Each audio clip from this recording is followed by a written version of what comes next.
Well, normally my business is talking about war, but here we're talking of a world without war, and I think Sundeep has done great service, especially at this time, this year, when war clouds across the world. There's actually a war going on in Central Europe, very dangerous war, and there's also been talk of it possibly becoming a nuclear war.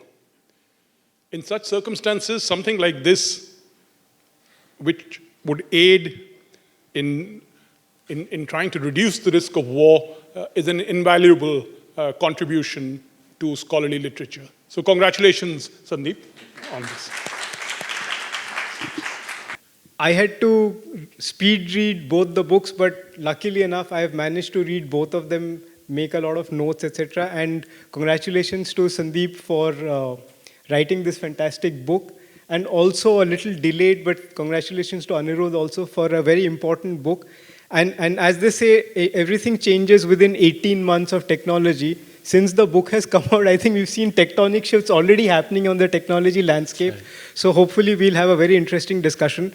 There are two underlying themes, and I'll try my best with my panelists to connect the themes. One is where Sundeep is making almost a plea for peace, where he's looked at how we are on the brink of final destruction, as he calls it.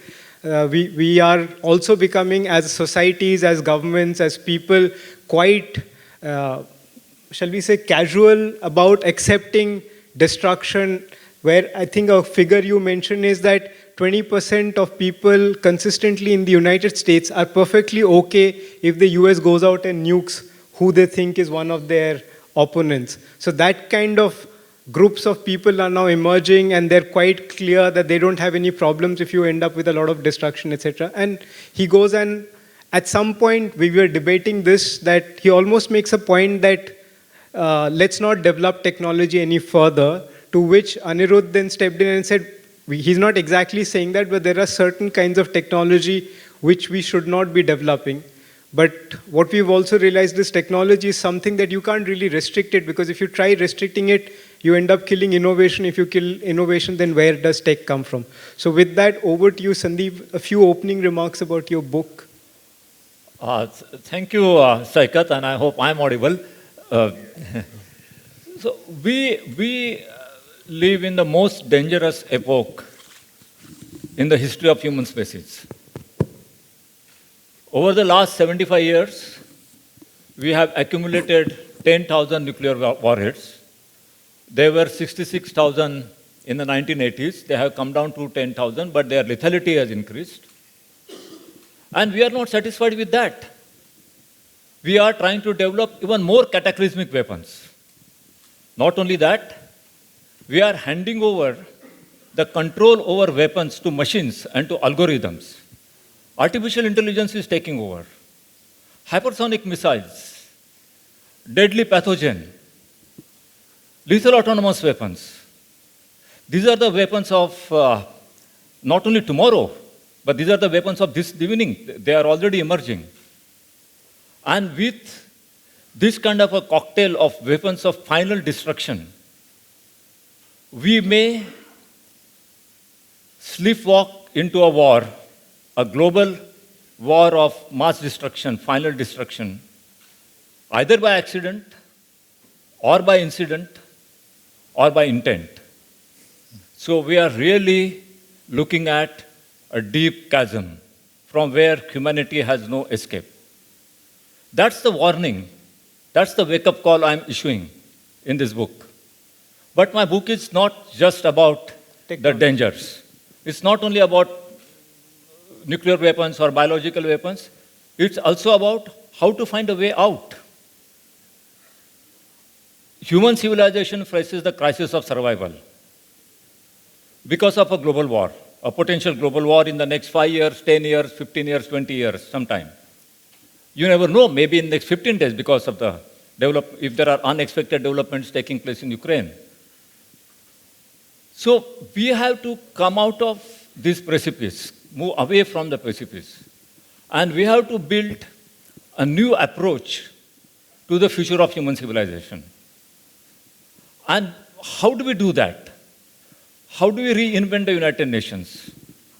How do we introduce new policies, philosophies of peaceful coexistence?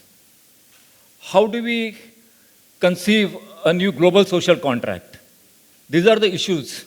Do you want to talk about what the solutions are, or do you want to keep that for those who can read the book so that sales are not impacted? No, I don't want to talk about solutions. I'm For that, just please hinting read the at book. them so that you can all read the book and find out what the solutions are.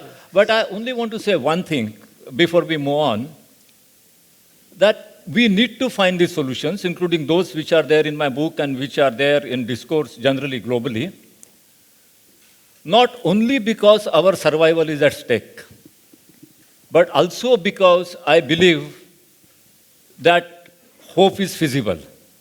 Right. Also because I believe that it is possible to turn violence into peace. Also because I believe it is possible to convert darkness into light. It is also because I believe it is possible to move from death to life. It is possible to end wars. It is possible to unite the world. And it is possible to make Vasudhaiva Kutumbakam a living reality. So, I don't know how many of you have read Anirudh's book. It's a book in 5 parts. And from the second section, you get to realize where he's heading into. But there's also a very interesting segment in the first half where he looks at the history of how different kinds of great games have taken place, whether it is agriculture, where certain kind of economies were built using certain kind of trends or evolution of human history. So there was the agricultural game, and then some other game, and then some other game, and finally we are in the where technology is shaping the latest game within human civilization. Anirudh, you heard what Sundeep said. Do you see as much of a dire situation as he sees, or do you think there's still things are not that bad as he sees it, that we are not on the brink of destruction? Thanks, Saikat. And congratulations to Mr. Waslekar for your book. I'm also looking forward to reading the solutions. And I hope all of you get a copy of the book as well. So, Saikat, I think given the historical section of my book, one of the things that I've tried to do in that section is to look at these, as you were referring to, the previous games that humanity has lived through. The great agricultural game, the great trading game, the great industrialization and colonization game, and then the great capitalism game, and now obviously the great tech game, which is the title of the book. In each of these great games, you'll find that increasingly the likelihood of conflict is increasing. Right? So when there was agriculture as the dominant economic activity, most people were producing for themselves, but then as surplus starts to come into human society, that's when you start to trade. And when you start to trade, certain parts of the world thought that actually even if we are not producers of something valuable, as long as we are on the strategic trading points, we are able to extract value. Yes. And the moment that happens, then other nations want control of that strategic choke point. Right? That's true today of the Malacca Straits, Suez Canal. Yes. There are many such choke points around the world that from a trading standpoint or the flow of oil standpoint, people have understood our choke points. Now, but that's when I think geopolitics starts to come in. Right? The moment you have geographies or pieces of the world which are more important to Something control. which you call the digital silk routes.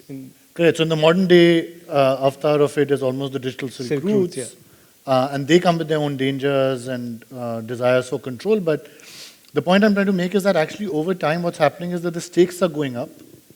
The tools that humankind has to control or to fight are becoming, as so you were saying, more and more cataclysmic. Just because we are also doing that. So I would say this, that I think that the risk of the kind of doomsday scenario that in a way you are painting, sir, is more likely today than was likely, let's say, a few decades ago or a few centuries ago. But that's probably because we didn't have the tech to blow each other up as That's effectively right. as we can. Absolutely, absolutely. So I luckily think we have that tech now. We can blow each other up several times over. That's right, that's right. So it's very interesting. One of the nuggets I'll share with you from the book, as I was doing the research on some of these historical errors, one of the things I realized, I was reading some book, and it mentioned how the invention of the telegraph, Yes. which I talk about in the book, the invention of the telegraph technology was first done just to facilitate communication, but in many ways actually was the reason why world wars have become possible. Because suddenly the communication between an army fighting far, far away, you now from a central standpoint, let's say you are in the UK at that time, you can suddenly now control and communicate with your army in remote battlefields. Something we are seeing happening in Ukraine right now. That's right, right? So if you think about the Mughal era, for example, like the king at that time would have had to go to the Deccan to fight the war. And suddenly with the telegraph technology now, it's much easier. And so that's evolved to a point where now the technology is so powerful that like nuclear weapons and now bioweapons and so on and so forth are just so easy at the tip of your button to fight, create conflict, etc. So I think the danger is definitely there. That said, I think the thing that does not change across these eras is human tendencies, human traits, etc. Right? And I think there's obviously the tendency to fight and to have conflict, but I think there's also humans do have a strong tendency to fight for their survival also, right? On the other side. So there is this desire to fight. So but there's also the tendency to survive. So that's the only source of hope I actually see to the points you're making, that actually we probably have a very strong desire to survive also. So I believe that, and maybe this is a more optimistic view than maybe what Sir you've indicated, is that actually we'll go further and further towards that precipice, but I think at some point or the other that sense prevails, that survival has to be paramount, and then you... No, but if I may just point out a couple of universal truths. Its technology doesn't create violence. Weapons do not wage wars. Men do. And I insist men rather than women. That's right. It's men who wage wars. And so it is Considering that we are in a manel right now, and it is slightly dangerous territory. Yeah, but it is really up to men or humans to decide whether to go for a war or not, or whether to inflict violence or not. So, because war is a matter of choice. One of the things my book proves, and I have devoted a whole chapter to that war is not a result of statistics. There are no statistical patterns about war. War is not a result of biology. War is not a result of sociology. War is a matter of choice. Yes. And it's a choice which is consciously made by men in power.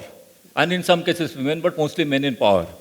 And so, if you can make a choice in support of a war, you can also make a choice to refrain from war or to refrain from violence. Like where you point out how religion was used, and you make this example of this Pope, how he brought different Christian kingdoms together and identified Jerusalem as a cause to fight for, because there was also political gain in using that religion, and therefore wars continued for a long time. Exactly. So Pope Urban II, Yes. who ruled in 1095, he launched the first crusade Yes. to win back Jerusalem, which was lost in 7th century. Yes. So if you want an excuse for a war, You have enough if you money. want an excuse, you can find something that happened 400 years ago. I mean, if you want to launch a war today, you can find enough of anomalies which happened 200 years ago, 300 years ago, 400 years ago. So it's just an excuse. So, and if you look at every war that has happened, it is a mediated exercise. It's a premeditated exercise. This is not happenstance, because wars require a lot of preparation and a lot of mobilization. But what I fully agree with Anirudh is that where technology makes difference is in lethality and in the power of destruction. Earlier, about 1,000 or say 1,500 years ago, you were mostly fighting man to man. And at the most in a day, you can kill 5 men or 10 men. But now, you press a button and you can kill 1 billion people at one go. And not even in one day, in half an hour. I was most shocked in December 2019, just before the COVID started, or COVID had just started. And there were newspapers writing about this strange thing happening in Wuhan, and there was some indication of some kind of a virus which is coming up. Russians, on the Christmas Day 2019, inducted a new missile in the Russian defense forces called Avangard. Avangard travels at 27 times the speed of light. It determines its own trajectory, which means a radar cannot find or cannot detect Avangard missile. It carries 2,000 kilotons of nuclear payload. So the Russians inducted this missile on Christmas Day 2019. So while you were thinking, the rest of the world was thinking of this new virus which is coming up, Russians were inducting a weapon of destruction which could kill 500 million people or 100 million people at one go. And that was one of the reasons why I wrote this book. I mean, I started thinking about this book a few months earlier, but I was really startled. And then in March 2020, when there was lockdown, see, remember there was lockdown in March 2020, even in India there was a lockdown in March 2020. Yes. The whole world was going under lockdown, and the Americans tried their hypersonic missile. They tested a hypersonic missile in Hawaii Island. So these were all deliberate choices, but these hypersonic missiles are the most dangerous animals in the warfare now. And there are much more dangerous who will be coming up. So it's the power of destruction and power of stealth and power of speed that is dangerous. Just to give a backstory, what Anirudh mentioned, how telegraph impacted wars. Like during the Korean War, an Air Force officer was called in by the Americans to look at why they were not succeeding in some of their military operations, and he came up with a concept which is widely known as the OODA loop.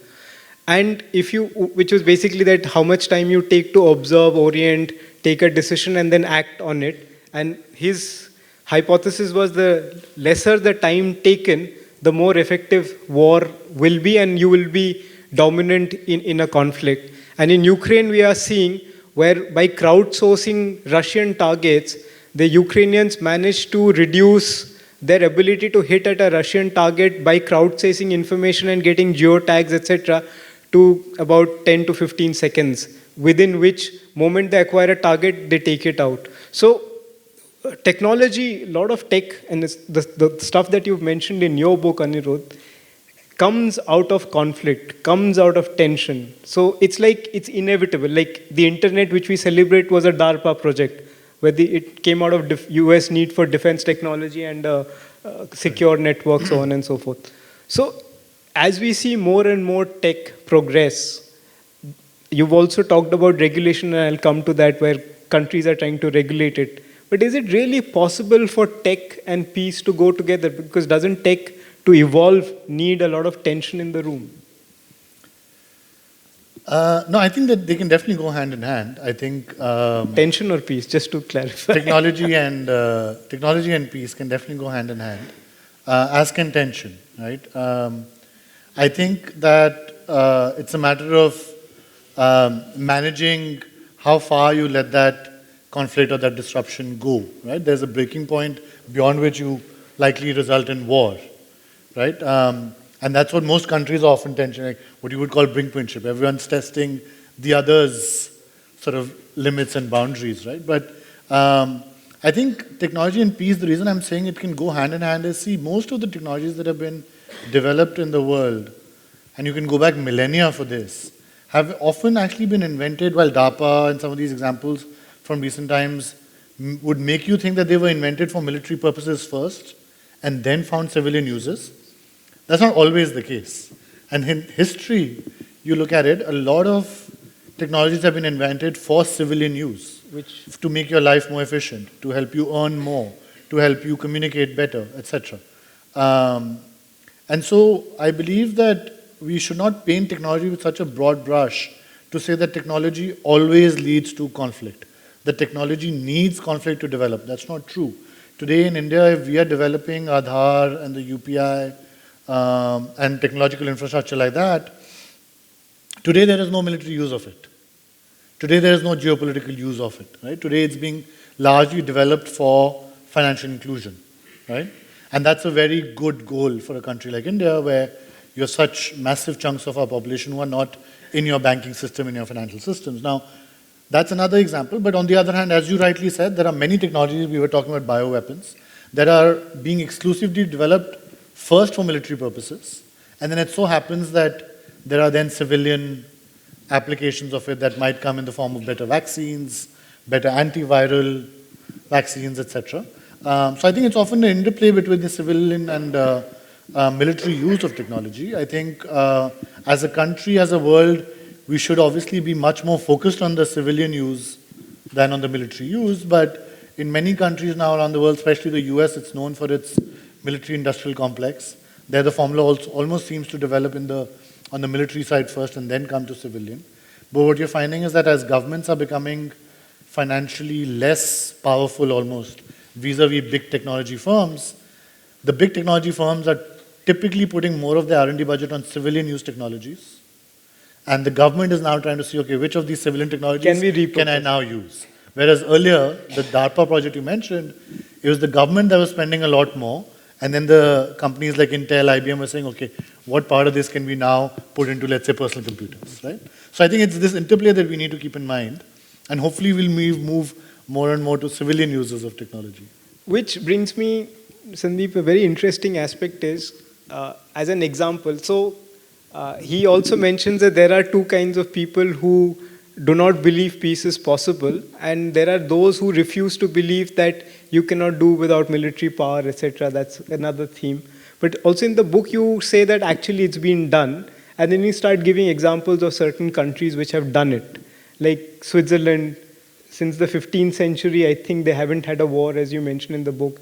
Then you say how Panama, at one point ruled by a military dictator, then did away with the military, and despite holding a strategic place like the Panama Canal, still doesn't have any military and is dependent on diplomacy. Then you also, if I'm not wrong, Costa Rica is another country you mentioned, and a host of small countries. So you're saying that if that model were to be followed to a certain extent, where diplomacy rather than military, there could be more peace or a greater chance at peace. But would it be, if I were to fall back on the Indian context, is it that really possible? Because you've mentioned India and Pakistan as one of the most, quoting President Clinton, one of the most dangerous areas in the world, two nuclear-armed neighbors. But you also have a lovely neighbor like China sitting on our northern borders, not exactly the friendliest to us, and now becoming a lot of tension because of technologies, one flashpoint among other, and competing economies, etc. So where do you see, is that too idealistic that you don't really need militaries to maintain a balance of power? See, first of all, there are at least 20 countries in the world which have totally given up armies and armament. So out of 193 countries on the roll call of the United Nations, there are 20 to 22 countries which don't have any kind of army, any kind of defense forces, any kind of armament, any kind of military budget. But none of them have Pakistan or China as a neighbor. No, I'm coming to that. And these countries have never been attacked. Another fact, out of 193 countries, 122 countries have endorsed a treaty calling for the total prohibition of nuclear weapons. So vast majority of the countries in the world, just to look at the overview, do not actually want to play this game of warfare. But there are some which look at the world differently. And China, Pakistan, Russia, United States are among them. India? I'm coming to that. You have to build a suspense. If I start with India, then there is nothing more to say. So, no. So, if you look at the global structure, basically the arms race is driven by the three big powers: US, Russia, and China. Other emerging countries like India, even for that matter, Pakistan, Turkey, Israel, all of them are caught up into this spiral of the arms race. So you have three countries which are leading the arms race, and you have another 10, 15, 20 countries which have strategic locations, like India, which are caught up into the arms race. And you cannot really escape that easily. Because only thing worse than a war is invasion. You don't want to be invaded.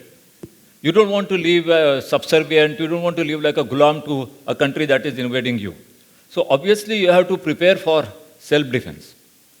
And to that extent, your defense preparedness is justified. But what is your concept of power? And what is your concept of nationalism? And what is your concept of national pride? If you want to expand the interest of your nation through tact and diplomacy and through alignments, that is perfectly legitimate. Because it is in the nature of nations to aggrandize, the nature of state to aggrandize their interest. But the question is, how do you aggrandize those interests? So you aggrandize those interests through diplomacy, through commerce, through tact, through talks, that is fine. But if you are trying to aggrandize that interest by invading and by attacking other countries, that is a path to destruction. I think India, by and large, historically, India has followed the path of diplomacy and self-defense. Correct. In most cases, wherever the warfare has been imposed on India, and India has got into a war, even though we have fought many wars, many of them where you were responding rather than initiating a war. And not only now, in the last 75 years, but even throughout history, India has not really crossed the borders of the Indian subcontinent and tried to launch wars the way many other countries have done. So this is the nature of India. If you look at Kautilya, Chanakya, he has always talked about Sama, Dama, Danda, Bhed. Now there are some people who focused on Bhed, on warfare. But Kautilya never talked about Bhed or warfare as the only path ahead. He says, first try Sam, conciliation, then try Dam, corruption, then try Danda, penalty, and then if nothing works out.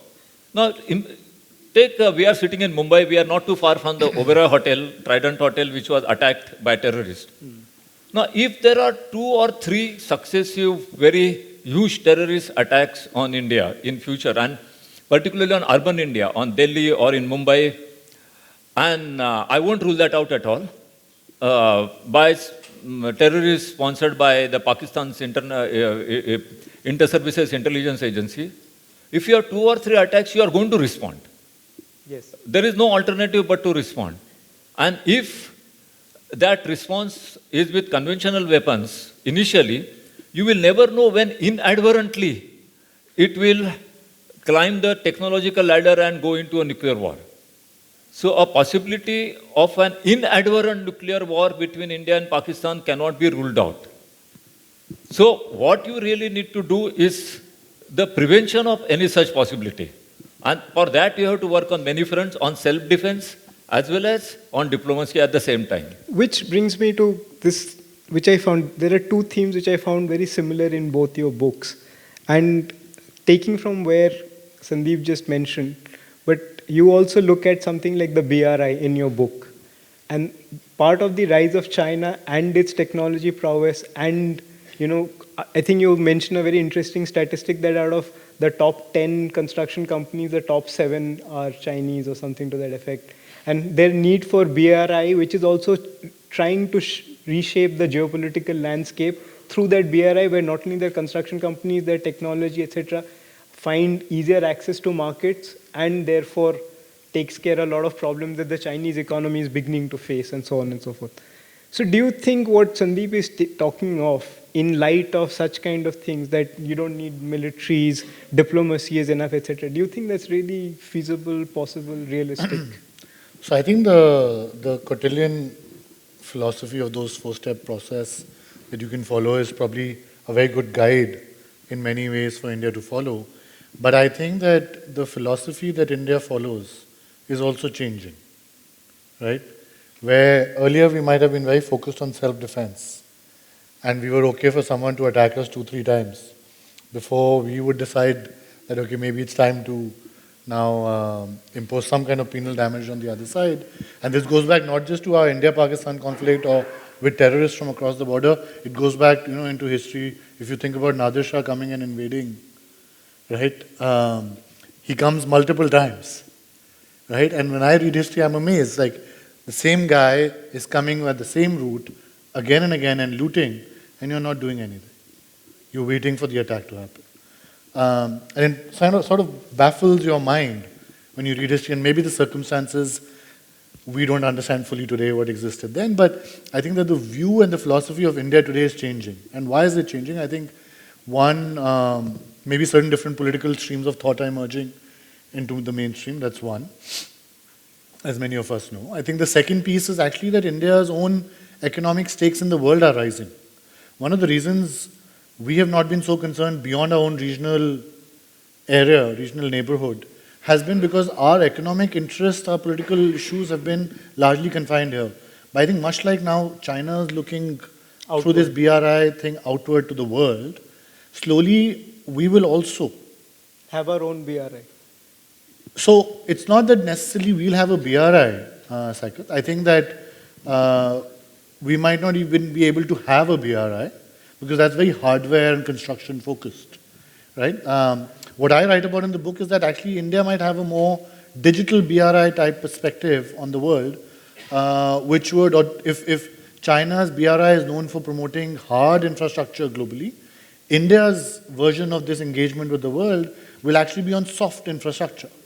And the UPI Aadhaar piece, for example, lying at the core of what is now being called the India stack, to me is the seed of something like that. When now we go and export globally tech infrastructure, software infrastructure that could underlie your health sector, your financial sector, Absolutely. and so on and so forth. Now, is that very different from the BRI? Yes, in some ways it is.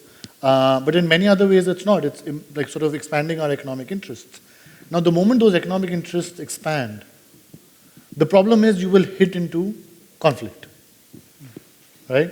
It's almost inevitable. You know, I talk about the colonial era as well, where the earlier trends in, the Western Europeans coming to a place like India was for trade. There was no plan for invading and becoming the colonial masters. But inevitably, as their interests and their stakes rose, geopolitical and military conflict became an inevitability. And I talk about in the context of the big tech firms today also, they've become very powerful. They seem like they only have peaceful users of their technology But today. that's certainly not But as the the case. stakes go up, tomorrow, with a multi-billion dollar, in fact, trillions of dollars at stake for any of these big tech companies, if in a small country they have to engage in military conflict, it's not so unfathomable as well, right? So now coming back to, I'm going to put all of this together to say, is war likely, right, in these kinds of things? Yes.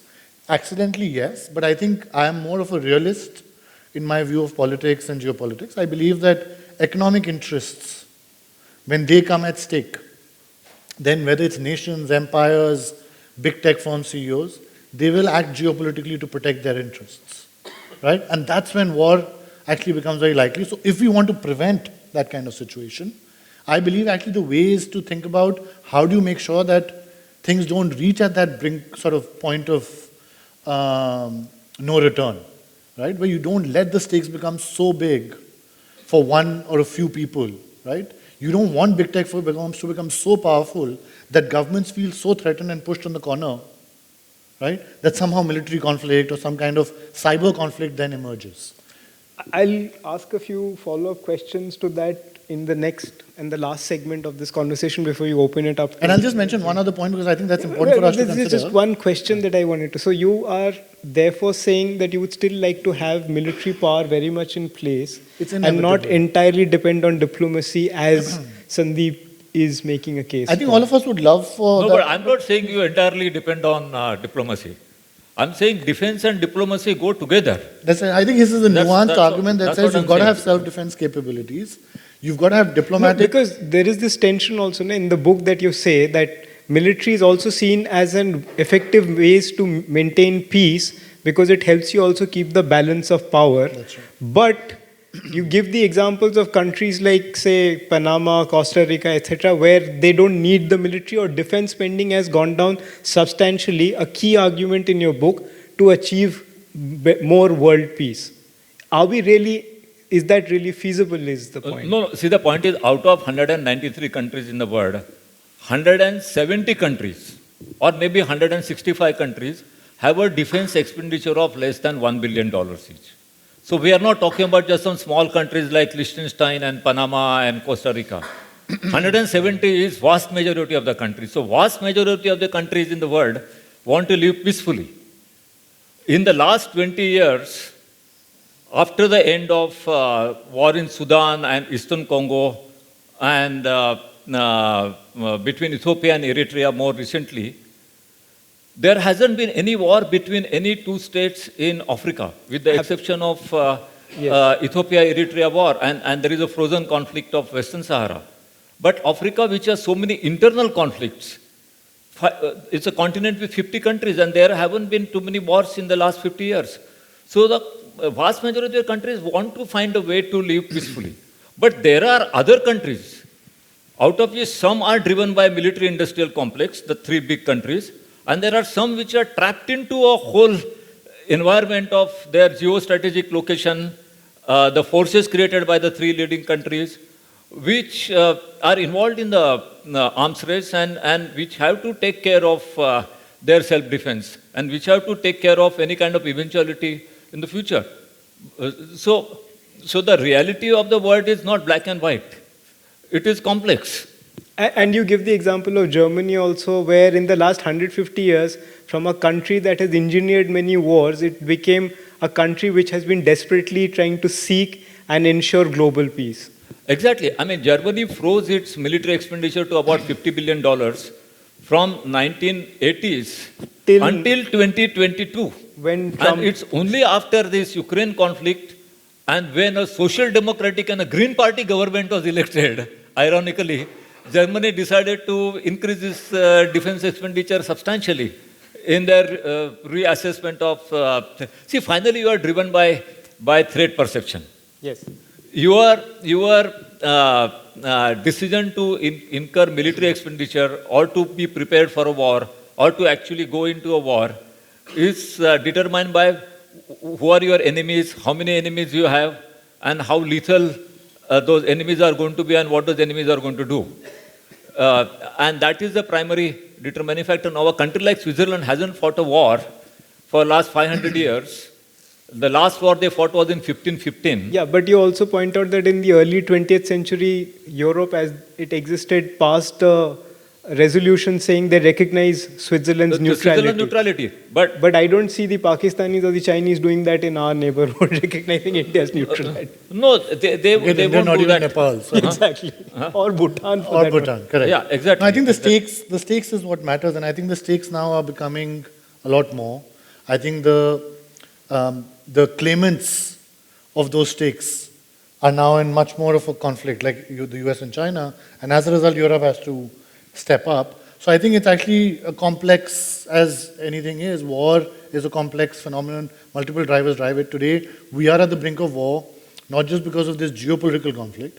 One of the things I want to actually mention is one of the implications of tech is actually not just the fact that lethality has increased, but tech has also today, from an economic standpoint, caused severe inequalities to emerge in the world, economic inequalities. Now, why is that important? I'm mentioning that because if you go back exactly almost 100, 110 years ago, pre-World War I, economists are now saying that the inequalities in the world today are now at the same level as the economic inequalities that existed in the pre-World War I era, in around 1910. Now, that's partly driven because of the concentration of power and wealth driven by the tech sector, which tends to concentrate wealth and power, much like the industrial firms were doing that time. Right? The new industrial firms were concentrating wealth in the hands of capitalists, industrial capitalists at the time. Similar thing is happening today. Combine that with the geopolitical conflicts we are seeing around us, and this US-China major battle, I think, that's shaping up. And I think that combination of economic inequality and geopolitical conflict and geopolitical stakes being so high, to me, make the risks of war that much higher today. And with that, I'll come to the last segment before we open it up to questions is, again, this is a theme that I saw common to both your books, but both of you have approached it very differently. And in your case, it's much more subtle and much more restrained, which is the rise of nationalism. And you are taking a stance where you use certain terms like digital colonialism. You're talking about how big tech is becoming so big that governments are finding and struggling, etc. So a couple of questions. One is, I know we all have a problem with big tech, but if big tech were to be one of those big tech, were to be fully Indian owned, designed, funded, etc., would you still have this much of a problem with big tech? Yeah. If you do, then again, your book talks about cyber espionage, but it does not talk about surveillance. And you mentioned Aadhaar and the benefits of Aadhaar, but Aadhaar started off as a surveillance project to prevent leakages in the so-called welfare system. So that's a surveillance system which the government is now repurposing to ensure one of the most pervasive surveillance systems in the world. Why aren't you worried that tech and that kind of surveillance could lead to new kinds of tensions and also cause immense harm to the human No, race? I'm absolutely concerned about that. Right? I'm absolutely concerned. To me, it's actually not so much a matter of now whether it's a foreign big tech firm or an Indian big tech firm or a Chinese big tech firm. To me, the problem is a big tech firm that becomes so powerful that a lot of problems start to emerge. Now, I'll give you the framework that I use in my head. I think of this as a triangle. So big tech firms or corporates standing at one edge of this triangle. Irrespective of their national... Irrespective. Government standing at the other. And then citizens or society standing at the third edge of this triangle. And my belief is very simple. I think that there has to be balance of power in a way, maintained between all these three nodes. The moment big tech firms and governments, any of these one nodes becomes too powerful, that's a problem. But usually the other two are usually powerful enough together to control that. That's what's today happening with big tech firms. Today big tech firms was trying to become too big, was trying to step on the toes of governments around the world, whether it was in terms of power, influence, currency, cyber, your cryptocurrency, things like that. And governments very quickly came and said, no way. India very clearly came and said, no way will we give up our sovereign function of controlling currency, right? But the problem or the risk that I worry the most about is when two of these three nodes come together. That's when I think it becomes really scary. Because So Sundeep, think of big tech firms and governments now aligned. And that's Sundeep the talks threat. about it in his book. He actually says that people are now they're embracing nationalism at the cost of patriotism. And they're fueling the government, and the government is fueling. So there is a very dangerous symbiotic Correct. correlation. No, that's right. And that's what I worry about. And that's the piece that I think, more than worrying about single technologies that do surveillance, etc., I'm more worried about this alliance happening between big tech firms and governments, to the point where governments start using big tech firms to do the kinds of activities that they would benefit from in terms of surveillance against citizens or criminal elements, etc., because there is no end to it sometimes, unless there's a balancing piece where citizens then have to say, no, I really care about my privacy. But I believe that unfortunately, if it's just one node of citizens trying to fight these two, it'll be very tough. That's really what I'm concerned about. Now, similarly, you initially started off your remarks by worrying about innovation being throttled. I think that if governments and citizens also come together to say, let's just shut these big tech firms down, That's also because they are like the new East India Company. I worry about that scenario as well. absolutely. Right? I worry about that because then innovation gets throttled. Right? And I think that's why I say that there's a tug of war happening. You've got to maintain some kind of balance here. Right? And you don't want to let any of these three nodes, ideally the big tech firms and the government, becoming too powerful. With that, questions, we have about 8 minutes, so we can factor in questions, but I'm not able to see because I have an almost interrogation level light shining in my face. So, okay. Yeah. We'll come to you. So we'll start. Yes, sir. Your question. And if you could also, my request is no comments, please, just questions because we have very little time. If it's a comment, after the session is over, because I have a job to keep, which is moderate. So. My question is to Mr. Sundeep. Sir, I come from defense background. I'm Brigadier Raghu.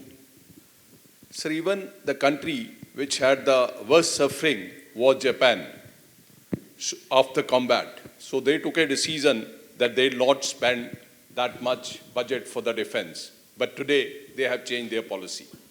Second, a nation which is totally dependent for their income on pharma industry and arm industry, what will they do?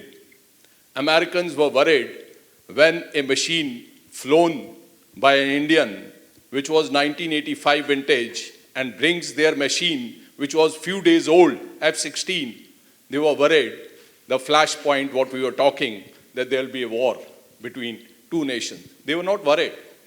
They were worried. So what is the question? Question is, how can we have a policy, what you are saying, with having neighbors like China and Pakistan? Pakistan can be handled by What is the NIA. question? I'm still not getting the question. How do you feel that we can have India, what you are promoting, world without war, sir? What is, I don't find there's any So the solution answer to to handle that, the answer to that is just outside this room. It's on a table. It's a book. No, that's which what looks I'm like saying, this. sir. So the After answer is there. After I read, I'll definitely do that. But I don't know, sir, a nation like us, how can we think Do you on want this? to give a short answer to that? But don't give too much because he should read the book. No, I will just say two things. I think between India and China, which is our major emerging concern, Pakistan is a different case altogether. What the Indian government is doing right now is playing defense and diplomacy both together at the same time. When there was an attack on the border, there was a armed response, but at the same time, we are involved in negotiations with China, and as you know, that is the military commanders who are involved in several rounds of negotiations. So we are not given up on negotiations at all. These negotiations have not succeeded. But you are going from one round of negotiations to another round of negotiations. You are not going from one round of war to another round of war. With the rider that you don't forget the power dynamics here, it's easier to hit Pakistan. It's much more dangerous for us to hit China. No, whatever. We are not discussing India-China. We are discussing how to create a world without war. So, but as far as India and China is concerned, there are negotiations which are going on. And with failure or limitations of each round of negotiations, you are going into another round of negotiations. So let's not think that India and China are constantly at war.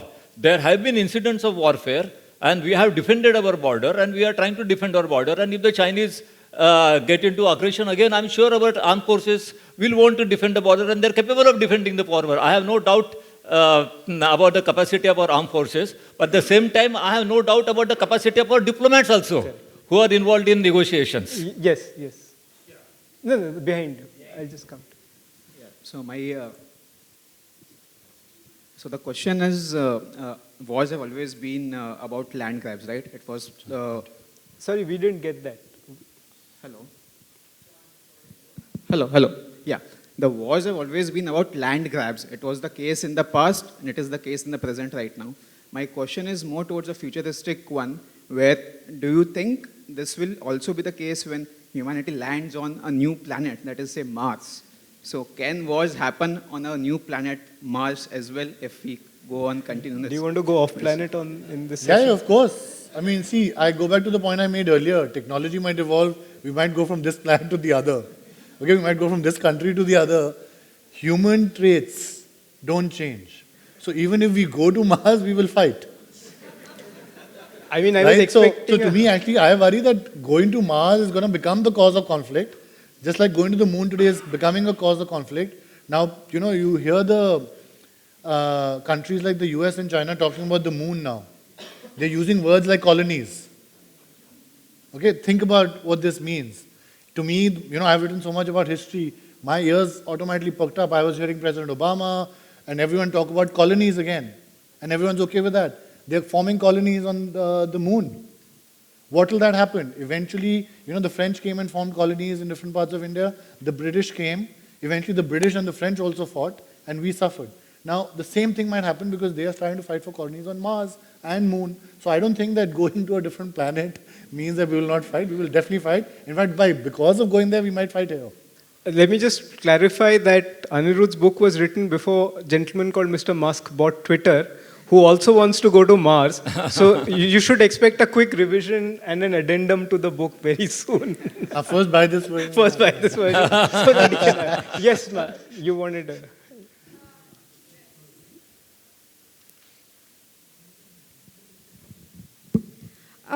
My question is, you mentioned of technological progress is inevitable, and that would mean to kill innovation.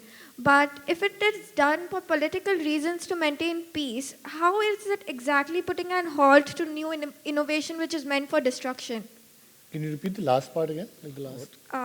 If it is done to maintain peace, how is it exactly putting an halt to innovation, which is meant for destruction? Innovation for destruction. So For destruction. Destruction, yes. No, you have to have a global regulatory regime on the dangerous technologies. And that is already happening. There is chemical weapons convention, and chemical weapons have been constrained. There is biological weapons convention, and even though some developments have taken place recently, which can lead to misuse of biotechnology, and you discussed that in your book in the last chapter. But there is biological weapons convention, and there is a landmines ban treaty. So, number of technologies, there is a treaty which bans cluster munitions, which was signed in 2007. And there was a start and a whole range of nuclear arms control treaties which brought down the stockpile from 66,000 to 10,000. So, there have been regulatory regimes which have constrained the destructive technologies, and that is the path we have to go on exploring. But we are not doing that, by the way, for cybersecurity. So very interestingly, you'll find that the US, China, many countries who are strong cyber powers today are refusing to sign an international cyber security agreement because none of them, the stronger cyber powers, today want to be constrained by any kind of international treaty. No, but Anirudh, that's the point that I think Anirudh makes a valid point. Many of these international regulatory regimes are also discriminatory inherently because they don't want the regulation to come in before they have developed enough asymmetry in power. They did that with the nuclear. They're doing the same thing with the cyber. They want to develop as freely and as unrestrained as they can. And then at some point, they might. Others. But so to follow up on your point, I would say that actually that international cyber security treaty is actually very, very important because, you know, when it comes to even India, China, I worry less about our borders physically. I worry about our cyber borders. But don't you think something like the Wassenaar arrangement is an attempt in that direction? No, there are attempts, but to be honest, none of these conventions have been very effective. The bioweapons convention also is not super effective, for example. The cyber one doesn't exist. The bioweapons one, today, the threat of bioweapons being used. You know, the pandemic, the virus, whether it was mandated or not, the point is it has shown a lot of countries the destructiveness potential of viruses, right? And so I actually worry a lot about biotech. I worry a lot about climate technologies not coming in to help us solve our climate crisis. And I worry about the lack of a cybersecurity structure in this world. We'll do 3 more questions. I think you had a question, and then here and there. So, thank you. So I have a question to Sundeep. You mentioned about that a few countries don't have the armaments at all. Is it something to do with economics? Because the Costa Rica, Bahamas, Cayman Island, and of course Switzerland, all these countries not having arms, but they are giving a lot of, you know, the financial power to the people from the rest of the world to park their money there. And that's the reason why these countries don't go to war, but then they control most of the economies. Otherwise, I agree with what Mr. Suri said, that human nature is to have a war wherever there are boundaries. Thank you. No, I mean, Switzerland hasn't had any war since 1515. I don't know if banks existed in 1515. They did. I don't know if the Swiss banks and their secrecy law existed in 1515 and if they accumulated wealth. I don't know simply. But you know, these 20, 25 countries which don't have armaments and which don't have military are a very complex combination of economies. They are not any one standard form of economy. You have Costa Rica. Costa Rica doesn't have any Swiss bank kind of banks. Panama has, of course. Nauru is one of the countries. And Nauru has major deposits of certain minerals. And Nauru was highly contested. 4 countries have occupied Nauru in the past, including Japan. So Panama, of course, has a military dictatorship, as Saikat mentioned earlier. So not that all these countries have had a very clean track record for ever and ever, but at some stage they decided to renounce army, at some stage they decided to renounce warfare. You take Uruguay, which is a fairly large country in South America, hasn't fought a war for 150 years. There are many countries in South America which haven't fought wars for 100, 150 years. Switzerland is a special case, 500. But there have been many other countries. And in last 75 years or so, since the Second World War, there have been many countries which are involved in wars, but there are also many countries which are not involved in war. And if you consider the countries which are not involved in war, they do not belong to any one type. They belong to many different kinds of economies, different levels of technological development, different kinds of geographies, different kinds of political systems. So because war doesn't depend on any of this, the intent of war depends on how many enemies you have and what kind of enemies you have. You had a question, yes. Yes. And we'll just do one last question. I have a flight to catch, so, and plus the screen might start flashing suddenly at me. Sir, Prime Minister Nehru thought that there is no need for army, and then China attacked.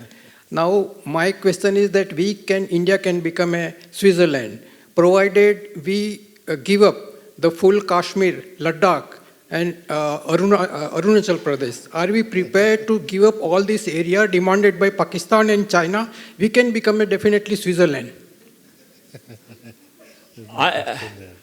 I feel that India should remain India and India will become India only. India should not try to become either China or Switzerland. I think we should have enough self-confidence in our nation, in our history and our civilization to remain India. And I imagine an India which will be respected for its moral authority over the next 1,000 years. I don't want India which is following China, and I don't want India which is following Switzerland. You had a question. Yeah. I think the question Mr. Suri has touched upon briefly, because the whole definition of war has changed.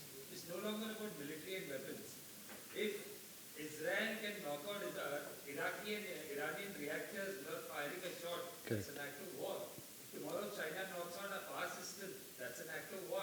What are you going to say? Diplomacy? I don't think that's the answer. You have to be prepared for war in all its different forms. But wasn't that the theme that we discussed, that how do you maintain balance of power? So unless you have offensive capabilities, you will never be able to maintain that balance of power, was the argument that we had in the discussion. Because the offensive capability gives you deterrence. You have to have that deterrence. That's right. There's no question about it. Correct. Do you want to add? No, I think that's... So for number of reasons, and because Meher is on the stage very subtly pointing out that shut this, I want to thank the Tata Literature Festival for having us. Thank you also for this terrific 2 books. I'll just quickly add, both the books are not easy reading for the simple reason these are very complex subjects, but both the authors have done tremendous amount of work and scholarship to simplify and bring about a lot of nuance and a lot of research into this. So please do read both the books. And with that, thank you very much for having us. Thank you, Saikat.